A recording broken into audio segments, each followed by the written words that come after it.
Welcome to week 8 of Nursing 401. This is the last chapter that we're going to be covering in this class because the rest of what we had scheduled will be for NCLEX prep. So this is chapter 39, Emergency Preparedness.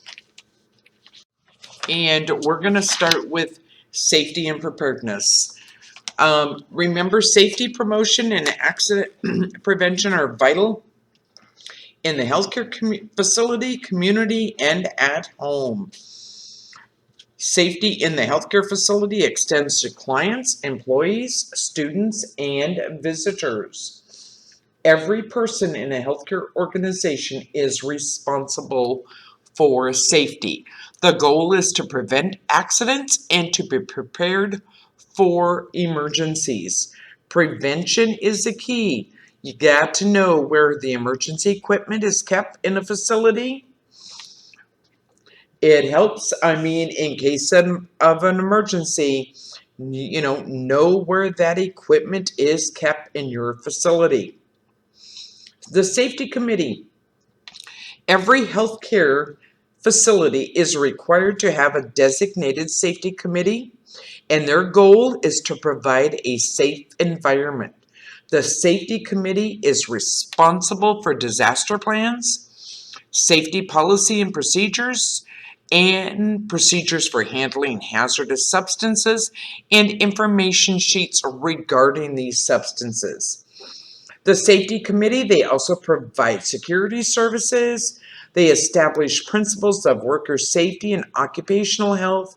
They investigate accidents. They track injury and illness rates. The safety committee tracks illness and injury rates. Remember, the safety committee tracks injury and illness rates. Representatives that you will have on that committee will be from administration, infection control, quality improvement, HR, nursing, etc., etc.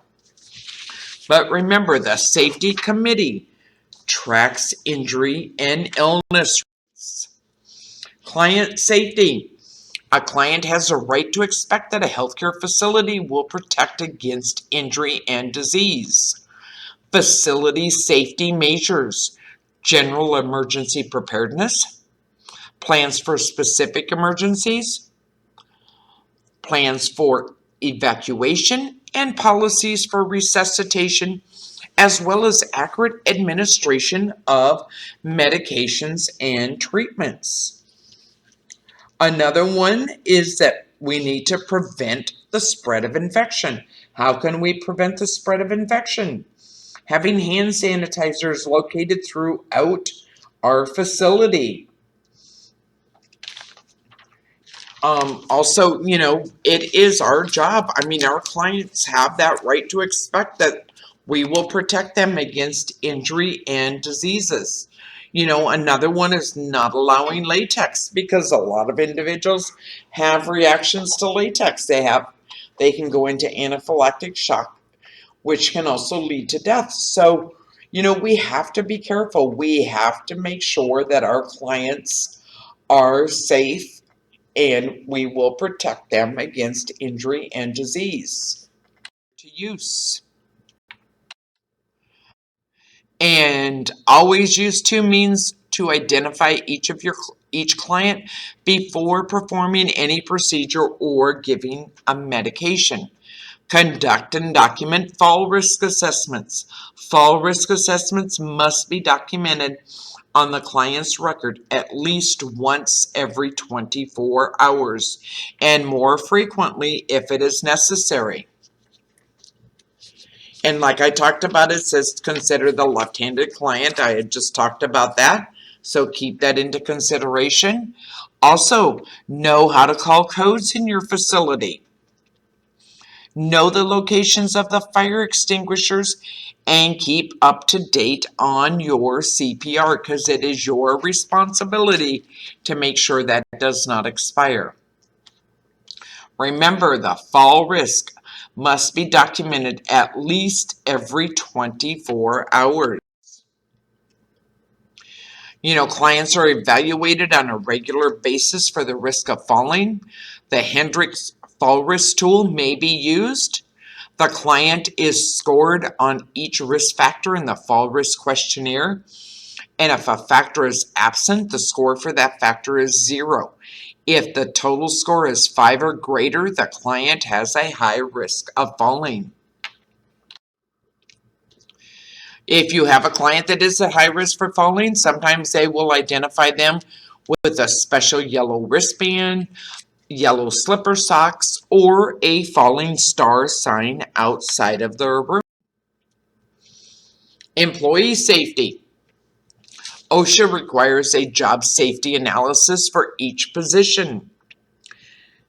Employee has the right to know laws, that's employees have the right to be aware of all dangers associated with hazardous substances or harmful physical or infectious agents they might encounter in the workplace. So, they have the right to know all of that.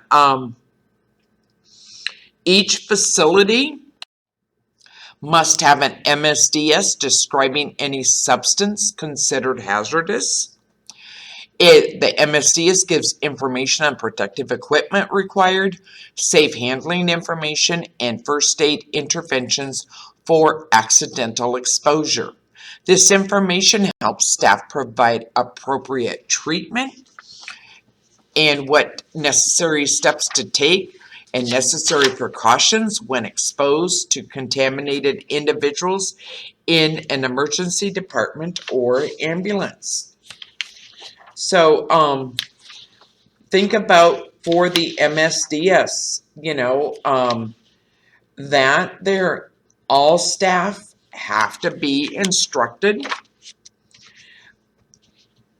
in the use of MSDS and protective gear. Not only that, but any MSDS must be kept for a period of not less than 30 years.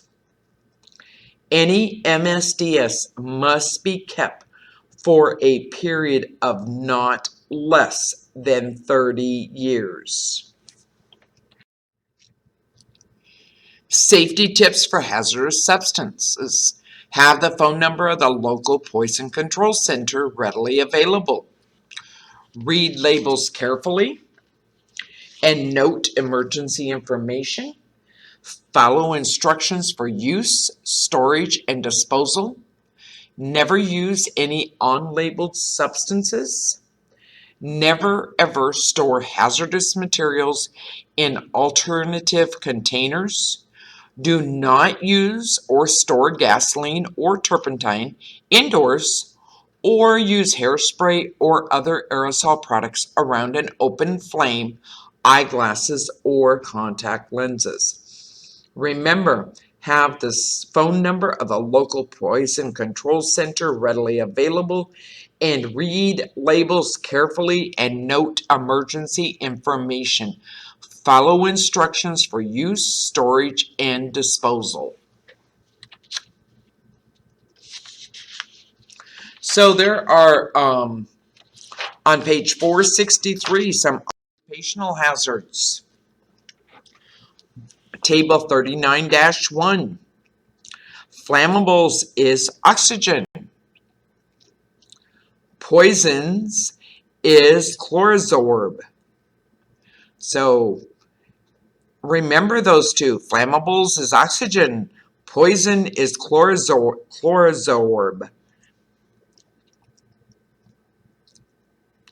And skin or eye irritants is hibiclins.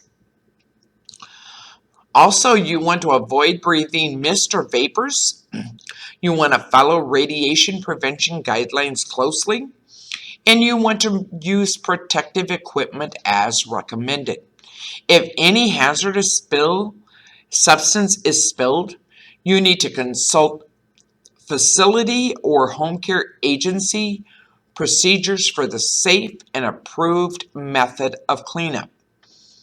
Always wear gloves and carefully wash your hands when cleaning up spills. Any major spills must be cleaned up by specially trained personnel.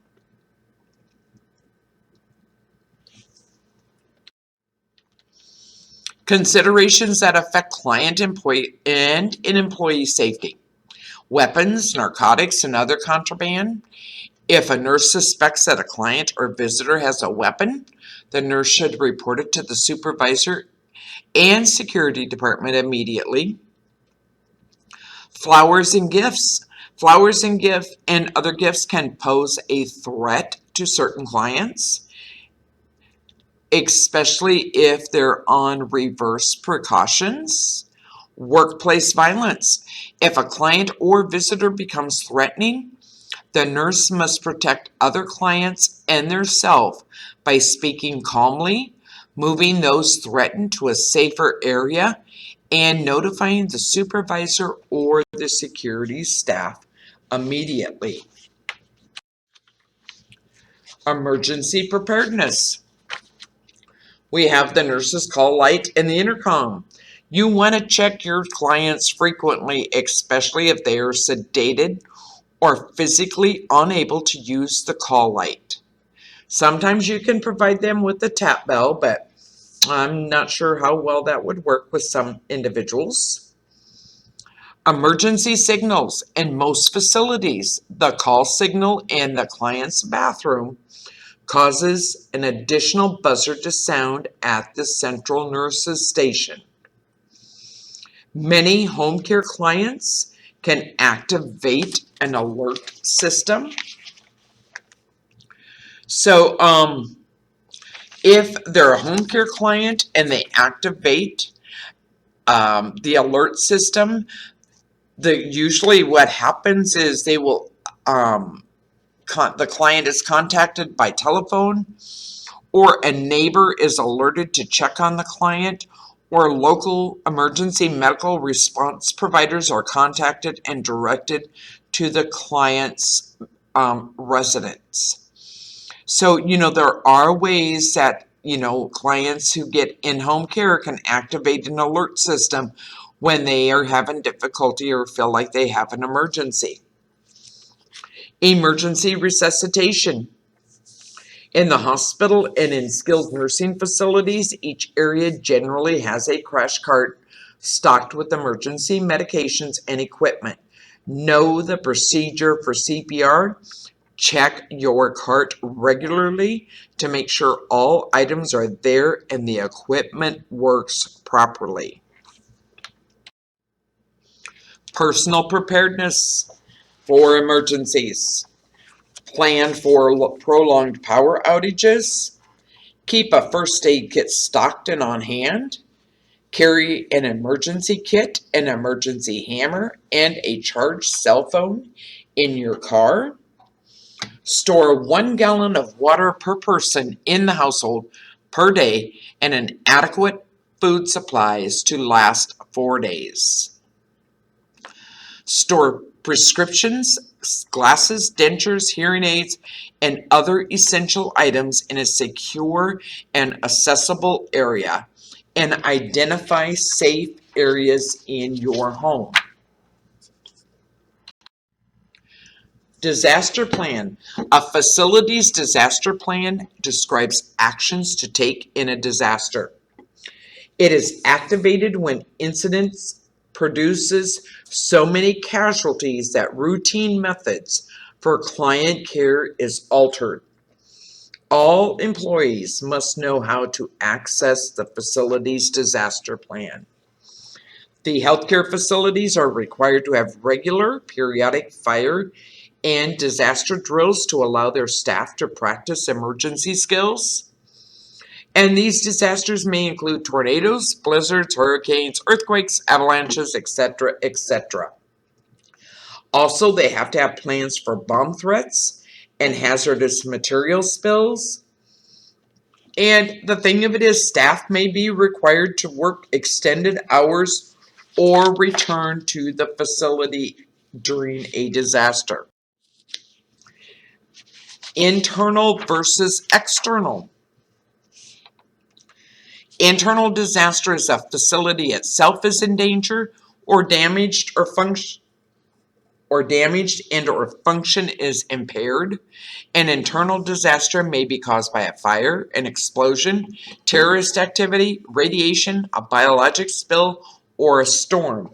Where external disaster occurs outside the facility and has an impact on normal operations. I want you guys to know the difference between an internal disaster and an external disaster.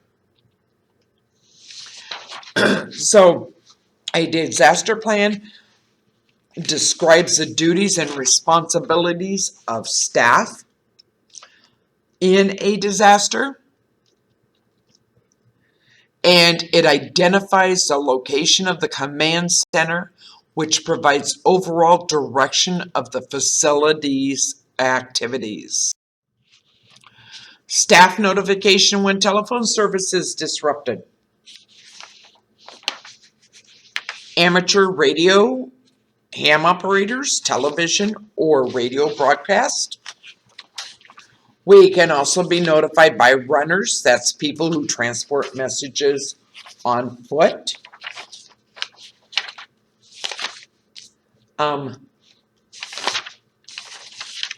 We can also use computers, emails, or pagers, contacts outside the affected areas, our portable or handheld radios, and the police. Now, I want you guys to know when the telephone service is interrupted, I want you to know which ones that we can use. Amateur radio ham operators, television or radio broadcast. Runners, people who transport messages on foot. Computers, by email. Pagers, contacts outside the affected area. Portable or handheld radios, and police. Emergency triage. What is triage? It's a process of sorting and classifying injured persons to determine priority of needs. The simple, and I want you to know this, the START system. START stands for Simple Triage and Rapid Treatment System. START, Simple Triage and Rapid Treatment System. It identifies people who are going to die quickly if they do not receive immediate medical care. Bomb threats. In case of a bomb threat, notify your supervisor and security personnel and protect clients. In case of a threat over the phone, check the caller ID to determine the origin of the call, ask questions, and write down the caller's answers, and listen to other cues and note the things heard. A search will be conducted by the police bomb squad, and a nurse must report anything unusual and follow the professional's instructions. Stay away from windows or other large glass objects during the search. Do not use elevators until the situation is cleared, and carefully document the incident after the danger has passed. Infant and child abduction. Give a full description of the child and the suspect, including what they were wearing. Tell parents to stay with their children in their rooms. Move the parents of the abducted child to a private area. Be prepared with the following information for law enforcement. You need their infant footprints, full written description, photos, blood samples, condition of the child, any special health problems of the child, such as diabetes or seizures. Fire prevention. Enforce no smoking regulations. Be sure no smoking occurs near oxygen use or storage. Inspect the home care client's home for potential fire hazards. Make sure all equipment is operating properly. Practice electrical safety.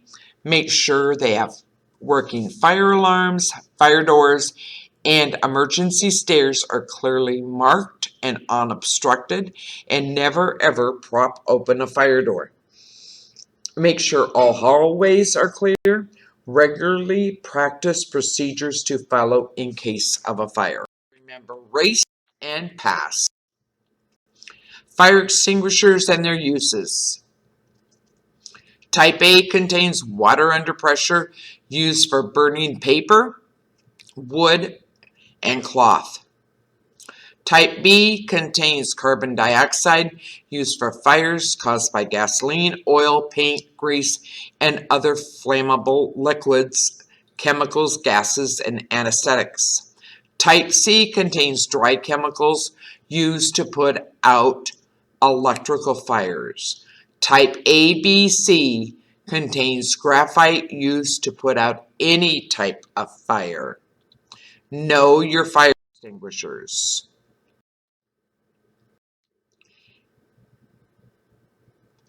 And then, I don't know where this came at. Well, it's towards the end. A disaster medical assistant team, DMAT, provides assistance and support in many environments, both inside and outside healthcare facilities.